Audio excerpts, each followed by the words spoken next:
Salam sehat sahabat, sahabat yang hebat, sahabat yang kuat, sahabat yang tetap semangat meskipun gagal ginjal dan cuci darah. Sahabat-sahabatku yang dikasihi oleh Tuhan, kita sepakat dan tetap bermufakat untuk menjalani pola hidup sehat. Sebab itulah wujud rasa syukur kita kepada Tuhan yang memberi kita kehidupan yang kedua dengan cuci darah untuk melakukan semua kebaikan. Semangat!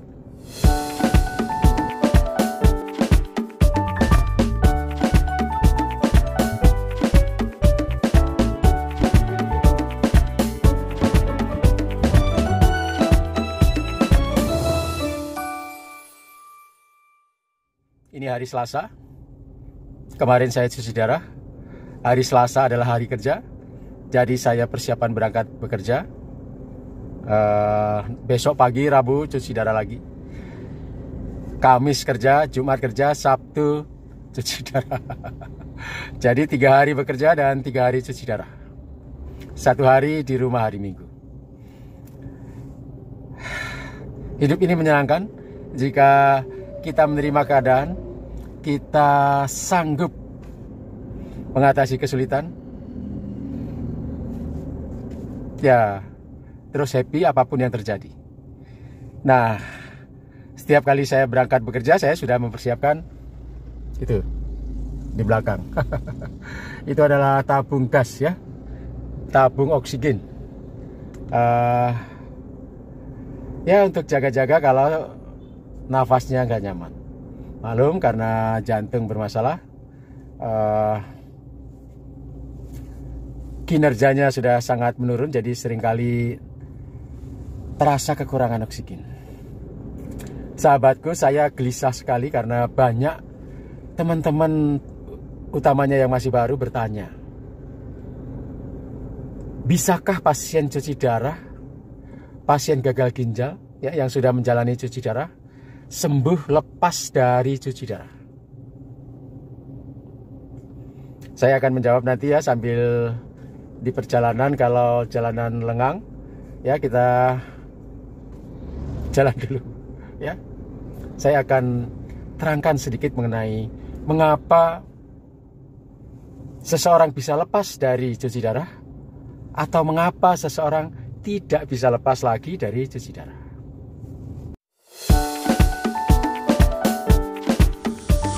Di grup-grup ginjal ya, utamanya di grup Facebook, seringkali ada kawan yang mengunggah harapan ginjalnya pulih, harapan bisa lepas dari cuci darah. Bahkan ada juga teman-teman yang mengunggah pengalaman pribadinya ya, seseorang yang divonis atau disarankan oleh dokter untuk menunda cuci darahnya ya, tidak cuci darah lagi. Nah, unggahan-unggahan seperti ini seringkali menjadi polemik ya, menjadi pertentangan. Ada yang senang, ada yang ikut gembira, ikut berharap mengalami hal yang sama ya, ikut berharap terlepas dari gagal ginjal, terlepas dari cuci darah. Biasanya pasien-pasien yang masih baru. Tetapi ada juga yang bersikap sinis ya, bersikap sinis, mengatakan itu hal yang mustahil, mengatakan itu apa, kalau orang Jawa menyebutnya ngoyoworo, tidak mungkin terjadi. Padahal faktanya di lapangan memang ada orang yang lepas dari cuci darah. Jadi bagaimana sesungguhnya? Apakah orang yang sudah cuci darah gagal ginjal itu bisa pulih lagi, bebas dari cuci darah? beberapa menanyakan ya, kalau ada yang lepas dari cuci darah, menanyakan resepnya. Resepnya apa? Nah, sahabat-sahabatku, saya ingin menjelaskan hal ini.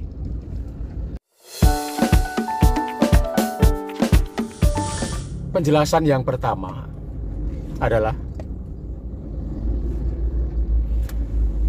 sahabatku, faktanya vonis gagal ginjal di Indonesia ini tidak fix 100%. Seseorang yang divonis gagal ginjal cuci darah atau divonis stadium 5, stadium akhir, stadium terminal, itu belum fix 100%. Kenapa? Karena pemeriksaan yang dilakukan pada umumnya belum menyeluruh, ya. Belum menyeluruh. Hanya berdasarkan urium dan kreatinin yang tinggi. Padahal untuk memastikan seseorang fungsi ginjalnya sudah betul-betul stadium akhir atau stadium 5, diperlukan beberapa pemeriksaan. Bukan hanya laju filtrasi glomerulus, ya, tetapi juga bisa diperiksa penampang ginjalnya. Ya, selain lewat USG apakah ginjalnya mengecil, bisa juga diperiksa penampang ginjalnya, sel-sel ginjalnya melalui radioaktif, ya. Dimasukkan radiofarmaka, ya, radioaktif, ya, semacam itu, yang disebut pemeriksaan renografi. Itu terlihat bagaimana keadaan ginjal yang sesungguhnya. Tetapi di Indonesia ini jarang, ya, hanya sedikit pasien yang berkesempatan melakukan pemeriksaan secara mendalam, menyeluruh. Umumnya pasien pusing, mual-mual, muntah, lemas, lalu cek lab fungsi ginjal, kreatininnya sudah tinggi, uriumnya sudah tinggi, lalu dikatakan stadium akhir cuci darah. Padahal inilah yang menyebabkan terjadinya polemik, ya. Padahal belum tentu seseorang itu sudah stadium 5. Sahabat-sahabatku, kita datang ke ruang cuci darah dan menjalani hemodialisa dengan cara yang berbeda-beda. Dengan cara yang berbeda-beda dan dengan kondisi yang berbeda-beda. Tetapi di Indonesia, semua yang sudah masuk di ruang hemodialisa dianggap sama. Sama, harus langsung cuci darah selamanya, seminggu 2 kali. Dianggap stadium 5. Padahal belum tentu. Saya termasuk pasien cuci darah yang ketika cuci darah pertama kali sudah yakin bahwa saya sudah mengalami gagal ginjal stadium akhir, stadium 5. Mengapa? Karena saya mengalami proses pendahuluan. Saya menjalani proses pre-HD, proses sebelum HD, proses penurunan fungsi ginjal selama 4 tahun. Nah, 4 tahun itu saya terus mengoreksi ginjal saya, mengalami penurunan sedikit demi sedikit sampai akhirnya pada titik tertentu saya putuskan untuk cuci darah karena stadium akhir. Confirm stadium akhir, sudah pasti. Dan pasien seperti saya tidak akan mungkin bisa lepas dari cuci darah.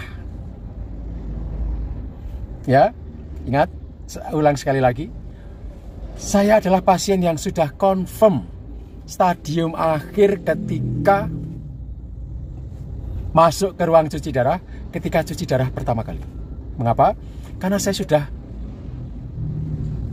mengalami proses dari awal sampai ginjalnya betul-betul sudah tidak berfungsi.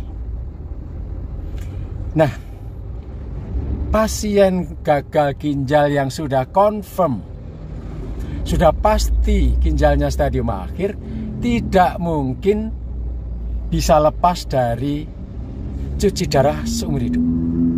Saya contohnya.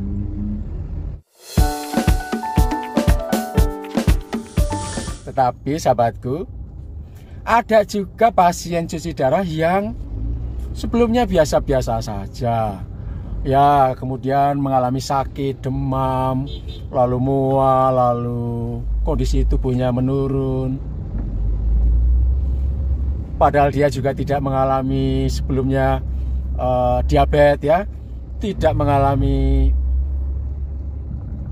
hipertensi sebelumnya. Tahu-tahu kondisinya buruk, dirawat di rumah sakit, cek lab, kreatininnya tinggi, uriumnya juga tinggi, terapinya harus dicuci darah. Dan ada tambahannya begitu, sudah masuk ruang cuci darah, disarankan untuk terus-menerus cuci darah. Nah, kawan-kawan yang seperti ini sesungguhnya menurut saya, sekali lagi menurut saya, belum tentu stadium 5, belum tentu stadium akhir. Mungkin karena sesuatu, kreatininnya tinggi, mungkin karena sesuatu, uriumnya tinggi. Nah, setelah cuci darah sebulan, 2 bulan, 3 bulan, kondisinya normal lagi, kencingnya masih banyak, kondisinya tetap sehat. Teman-teman seperti ini menurut saya harus observasi lagi.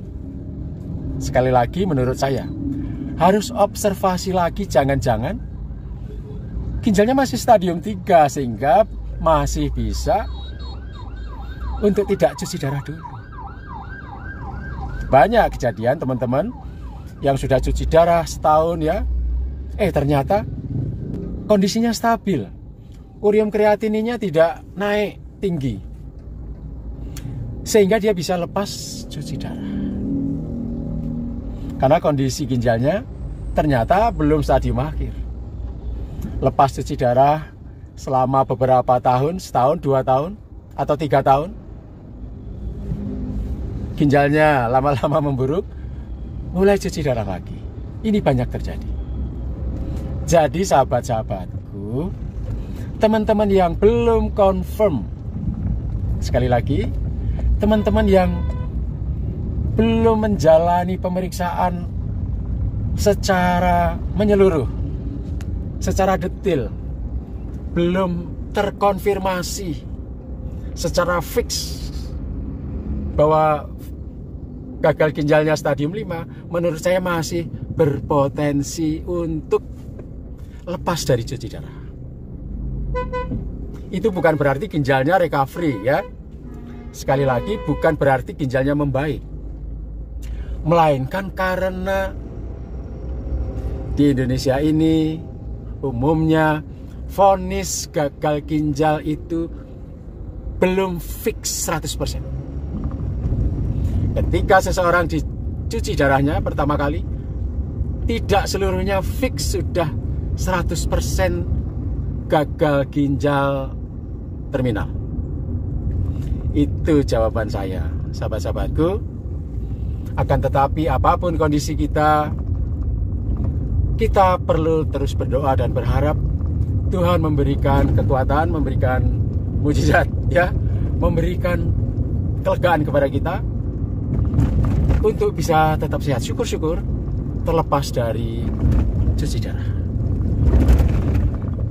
Tetap semangat sahabat, tetap happy, ya. Meskipun masih menjalani cuci darah, kita bisa sehat dengan gagal ginjal dan cuci darah. Semangat.